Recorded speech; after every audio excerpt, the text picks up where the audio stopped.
Bismillahirrahmanirrahim. Assalamualaikum warahmatullahi wabarakatuh.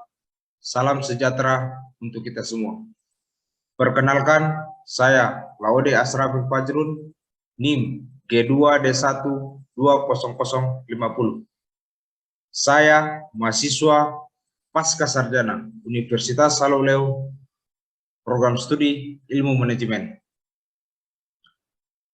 Pada kesempatan kali ini, saya akan memaparkan tugas individu yang berjudul tentang promosi pegawai dan pengawasan pegawai. Pada materi pertama, saya akan menjelaskan tentang promosi pegawai. Arti pentingnya promosi. Promosi berarti kegiatan perpindahan pegawai dari satu jabatan lain yang mempunyai status serta tanggung jawab yang lebih tinggi. Pada umumnya, promosi diikuti dengan peningkatan kompensasi, gaji, dan lain-lain. Waktu tidak selalu demikian. Dengan promosi berarti menunjukkan bukti pengakuan atas prestasi di atas rata-rata pegawai lain. Pengetahuan yang baik dan pertimbangan dari pimpinan terhadap pegawai yang dipromosikan. Untuk calon yang akan promosikan, dicari di antara pegawai yang ada, yang berbakat, berkemampuan, dan menjalani tes tertulis, wawancara, dan lain-lain. Kemudian, promosi jabatan pada umumnya didampakkan oleh setiap organisasi. Oleh karena itu,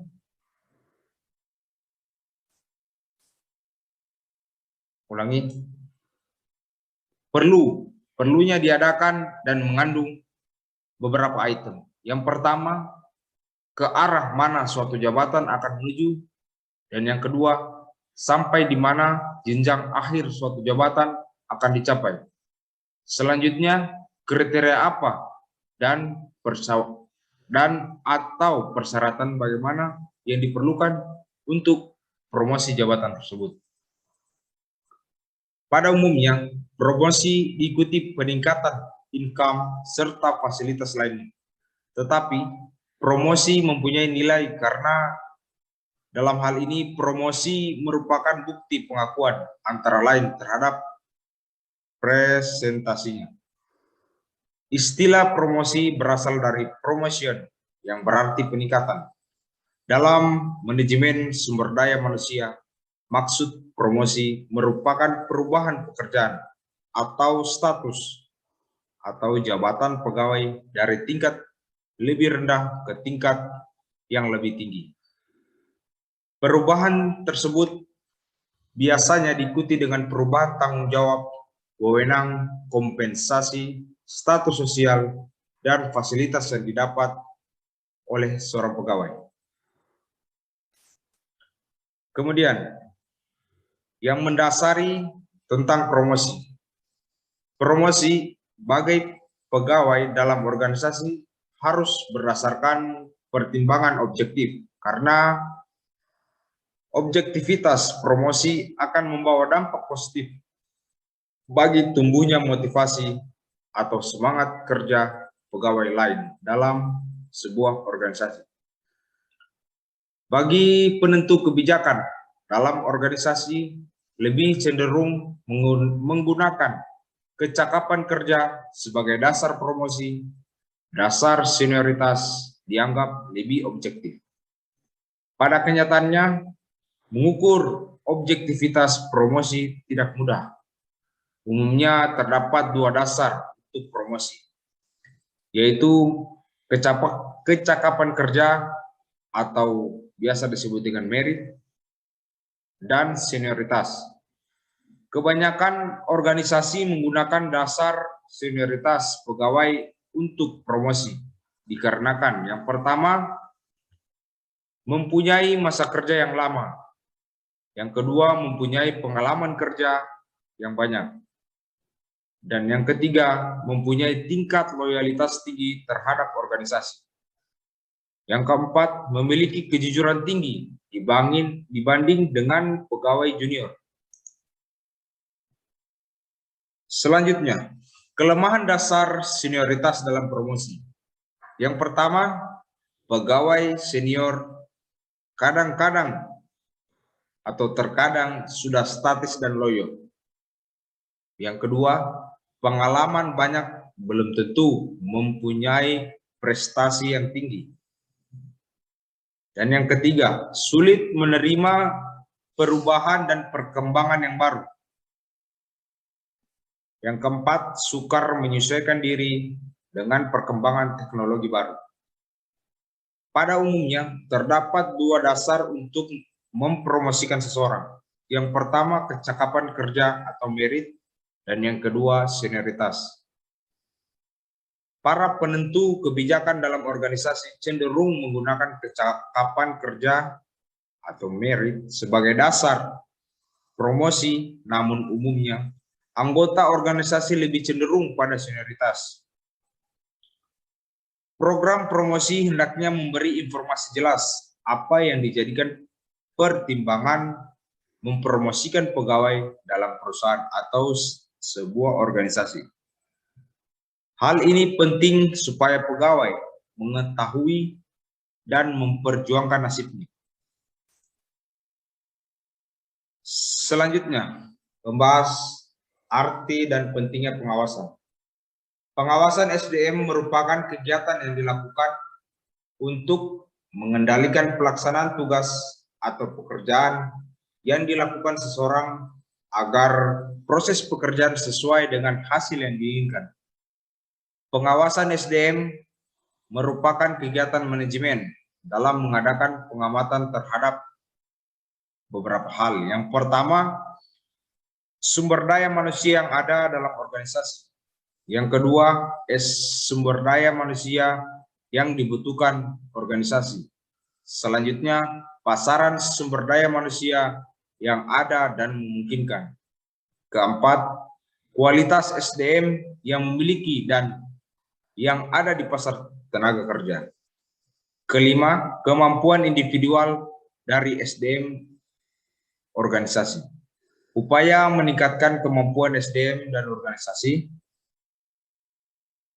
Dan yang terakhir, semangat kerja SDM. Pengawasan merupakan kegiatan yang dilakukan untuk mengendalikan pelaksanaan pekerjaan yang dilakukan agar proses pekerjaan sesuai hasil yang diinginkan.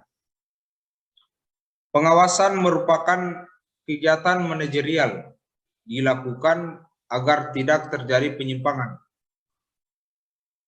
ketika dalam hal melaksanakan pekerjaan dan pengawasan. Dalam artian proses pengamatan kegiatan operasional untuk lebih menjamin bahwa penyelenggarannya sesuai rencana yang ditetapkan. Pengawasan merupakan tindakan membandingkan das Zahlen dan das Sehen.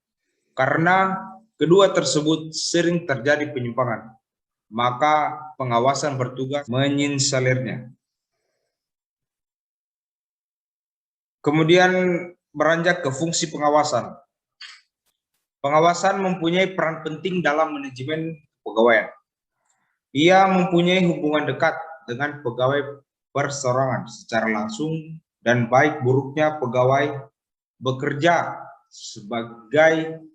sebagian besar bergantung pada beberapa efektifnya ia bergaul dengan mereka. Fungsi pengawasan menyoroti apa yang sedang berlangsung.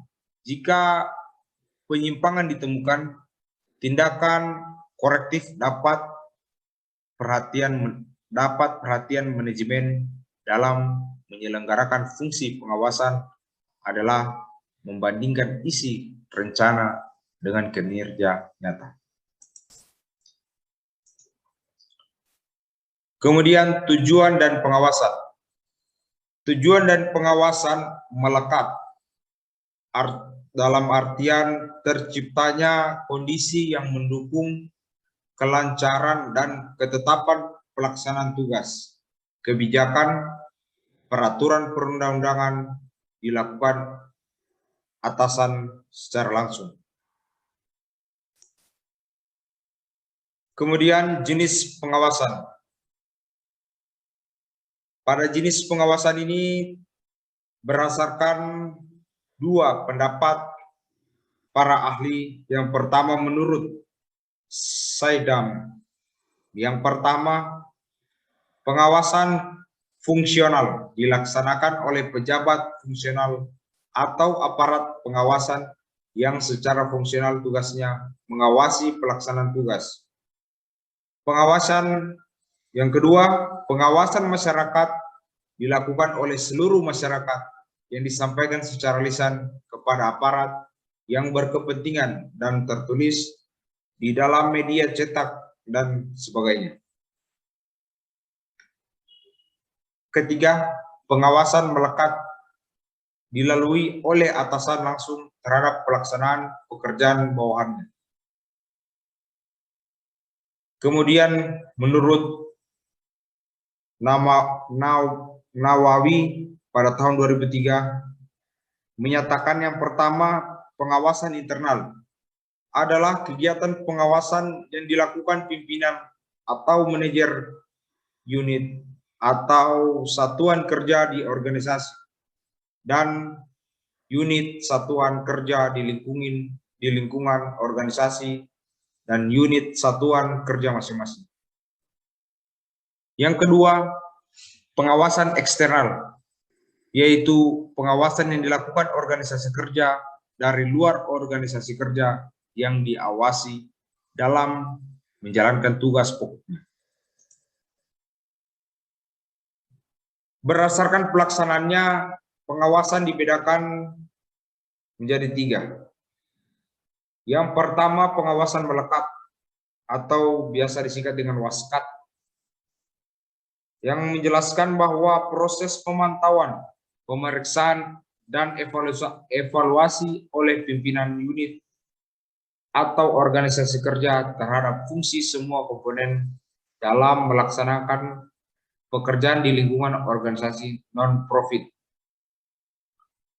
Yang kedua, pengawasan melekat, waskat, proses pemantauan, pemeriksaan, dan evaluasi oleh pimpinan unit atau organisasi kerja terhadap penyalahgunaan semua sumber daya untuk mengetahui kelemahan, kekurangan, dan kelebihan kebaikan yang dapat digunakan untuk pengembangan unit atau organisasi kerja di masa depan. Yang kedua, pengawasan fungsional atau wasnal. Pengawasan fungsional atau wasnal ini merupakan proses pemantauan, pemeriksaan, dan evaluasi oleh aparatur pengawasan dalam sistem pemerintahan yang fungsi dan tugas pokoknya khusus di bidang pengawasan. Ketiga, pengawasan masyarakat atau WASMA adalah pengaduan, kritik, saran, pertanyaan, dan lain-lain yang disampaikan anggota masyarakat mengenai pelaksanaan pekerjaan oleh unit maupun organisasi kerja non-profit di bidang pemerintahan dalam melaksanakan tugas pokoknya, memberikan pelayanan umum, dan membangun untuk kepentingan kehidupan masyarakat berbangsa dan bernegara. Baik, itulah tadi hasil dari paparan saya. Lebih dan kurangnya mohon dimaafkan. Saya akhiri dengan ucapan wabillahi taufiq wal hidayah. Wassalamualaikum warahmatullahi wabarakatuh.